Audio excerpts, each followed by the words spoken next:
Menurut saya ini acaranya cukup meriah, dapat dilihat dari antusias para barista atau para pencinta kopi, mulai dari dalam kota hingga luar kota.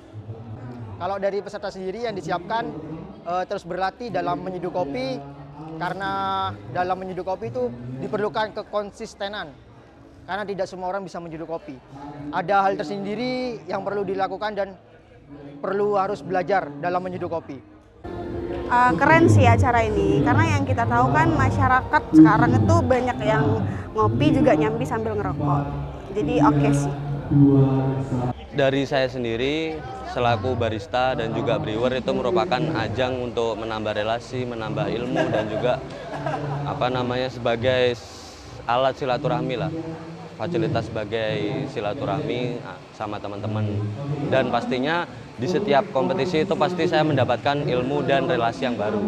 Terus untuk yang nomor 2 ada sosialisasi gempur rokok ilegal, menurut saya itu sangat diperlukan karena memang pada zaman sekarang itu banyak rokok ilegal yang menurut saya itu kurang layak untuk dikonsumsi, tapi dari beberapa pihak itu masih menjualnya. Iya, ayo keplok dhisik awan-awan cek tambah panas. Alhamdulillah, assalamualaikum, ketemu lagi dengan Unjung-Unjung. Alhamdulillah posisi pada siang ini kita ada di Kabupaten Bondowoso. Kabupaten sing sik pancet adem ayem, tetapi di balik itu kita juga akan mengemukakan jangkauan Bondowoso sampai dengan tahun ini opo ae oleh-oleh. Komplit. Kita masih ngomong-ngomong nanti tentang HUT polisi yang semakin tahun semakin hebat tentu. Kemudian ada yang lebih penting kayak sing ditulis di belakang ini, bagaimana kita tetap mengupayakan supaya sing ilegal itu menjadi tidak ada. Lengkap di sini ada Nyun Sewu, selamat siang, dan ini ada teko kepolisian yang mewakili Pak Kasat. Monggo dan mic-nya dipegang dulu dan.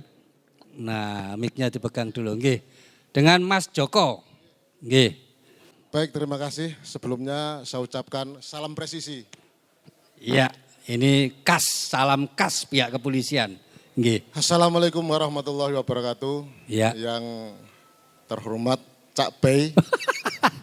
Nggih, nembah nuwun. Semakin akrab, semakin familiar. Bagus, nggih. Ya. Saya memanggil Cak Bey. Siap, nggih. Siap, dan nanti kita lanjutkan ngomong-ngomongnya. Oke. Yang di sebelahnya lagi ini adalah Kepala Bea Cukai, Pak Asep. Monggo Pak Asep, ini sudah lama di sini Pak Asep? Alhamdulillah udah menjelang 2 tahun ya bertugas di Bea Cukai Jember. Nggih. Apa yang ingin disemangatkan untuk kita? Ya, siang hari ini harus salam gempur rokok ilegal. Iya. Gempur. Weh, jan mantap tenan. Tangannya kudu ngene pokoknya. Dan di sebelah saya teko wong papat iki sing paling ayu dhewe soalnya wedok dhewe. Ibu asisten 1 nggih Bu. Kabupaten Bondowoso. Nggih. Gimana Assalamualaikum, selamat siang. Iya. Saya asisten 1 di Pemkab Bondowoso. Salam saya, Bondowoso melesat. Weh, alhamdulillah. Wis meh 5 tahun Bondowoso sik melesat. Semoga gak kebablas nggih, Bu. Tekan gone. Kita awali bahwa tahun ini kebetulan nih Pak Kasat nggih. Pihak Kepolisian Indonesia ini khususnya lagi ulang tahun Pak Kasat. Ini saya khususkan kita ngomong-ngomong ulang tahunnya polisi dulu nggih. Ya. Pak Kasat sudah sejauh mana capaian-capaian pada ulang tahun yang kepinten nih Pak Kasat? 77 capaian. Yang ke-77 ini capaiannya kinten-kinten sudah sampai di mana itu? Monggo Pak Kasat. Terima kasih Cak Bayi, mungkin perlu saya sampaikan. Dan perlu saya perkenalkan, saya Kasat Reskrim yang baru, belum genap 1 bulan, baru berjalan 3 minggu juga belum genap. Weh, tepuk tangan. Selamat datang di Kabupaten Bondowoso. Ya. Tapi jangan khawatir Pak Bayi, saya juga pengen menghimbau kepada masyarakat, khususnya di wilayah hukum Polres Bondowoso, jangan ragukan kami. jangan ragukan integritas kami di bawah kepemimpinan Pak Kapolres AKBP Bimo Arianto. Ya, tepuk tangan, tepuk tangan. Ini sebuah statement yang betul-betul hatinya yang statement itu, Pak. Kami komitmen, Cak Boy, sungguh-sungguh komitmen dalam proses penegakan hukum. Gitu. Kami akan melakukan penegakan hukum yang bermoral dan berkeadilan. Ya. Dalam waktu yang singkat ini di Polres Bondowoso, kami juga memprioritaskan kasus-kasus yang perlu kami prioritaskan. Di antaranya ada kasus yang melibatkan banyak korban, terutama di masyarakat bawah, Cak Boy. Masalah penipuan yang kapan hari rame, penipuan dengan modus tukar uang. Ya kan? Betul. Tukar uang, ya kan? Jasa-jasa penukaran itu ternyata di sana ada modus penipuan.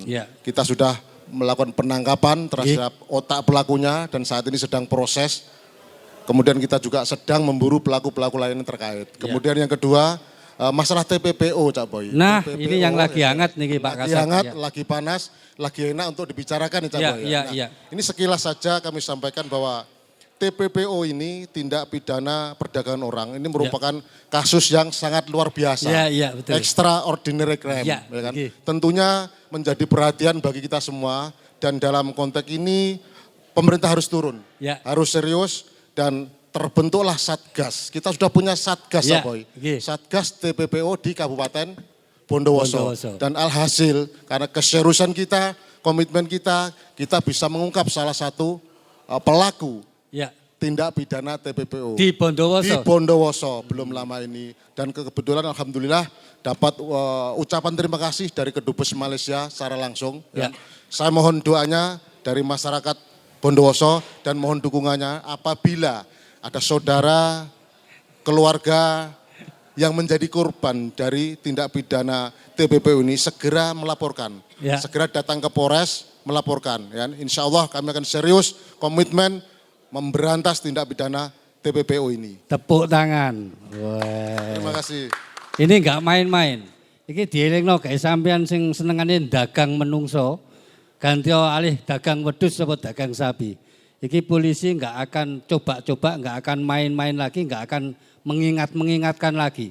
Begitu ketahuan ceklek cekelan wesi 30 tahun sampean. Jadi lebih baik wis ojo coba-coba. TPPO kita jangan coba-coba ke sana. Ada lagi loh, Pak. Nopo niku Pak Kasat? Nah, ini tadi yang sebelah saya bergetar.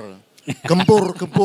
Ya kan? Ini salah satu program unggulan dari Pak Kapolres dalam rangka HUT Bayangkara ini. Gitu nggih. Jadi komitmen untuk saling mendukung, untuk bersama-sama menggempur rokok ilegal. Sip.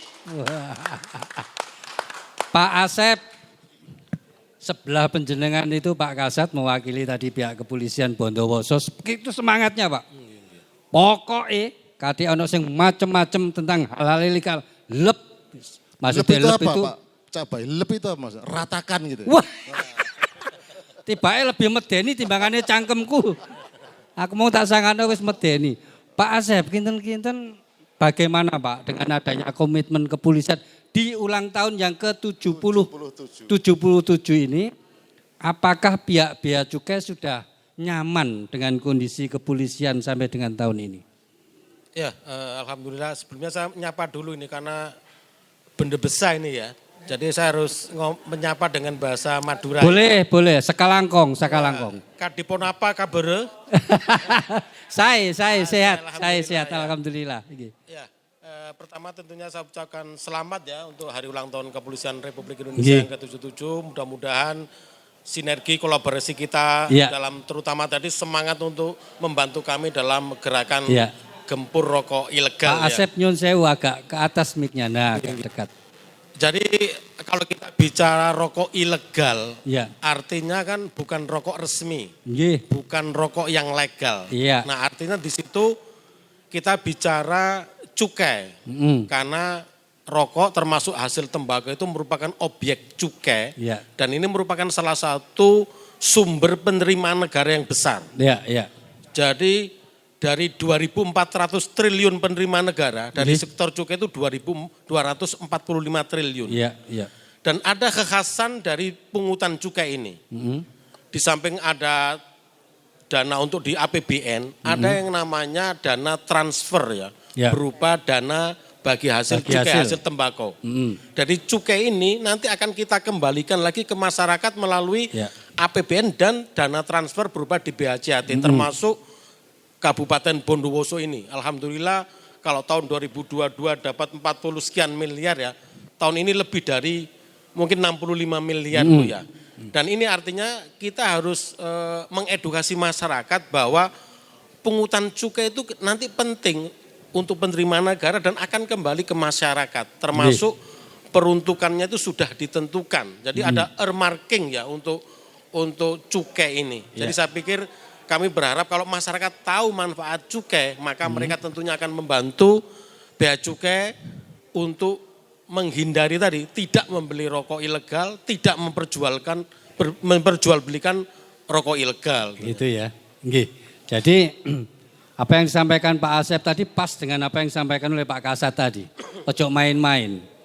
Kalau kamu masih nekat dodolan sing ilegal itu tadi, maka pihak kepolisian pun siap untuk membackup itu semuanya. Nah, mungkin untuk diketahui Pak Cak Bay, jadi kalau kita bicara pelanggaran di bidang cukai itu ada dua macam.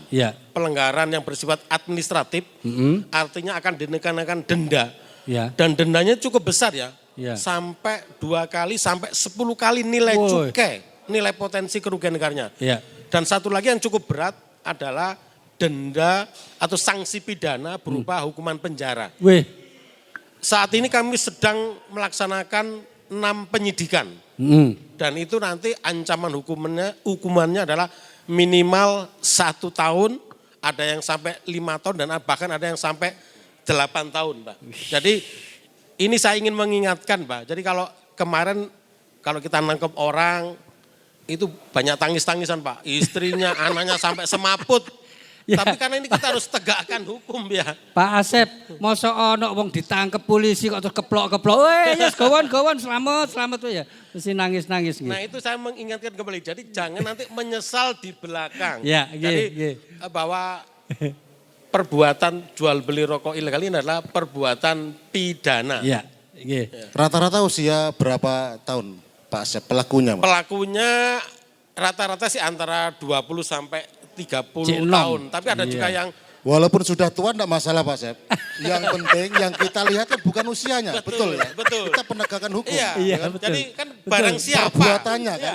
Barang siapa dan perbuatannya udah deliknya masuk ya. Betul. Ya mau gak mau kadang-kadang. Misalnya Pak Asep ya, suatu saat nanti kepolisian itu mendapatkan truk muatan rokok ilegal. Walaupun yang membawa sudah tua, kita kan tidak melihat usia. Tetapi perbuatan, setuju ya?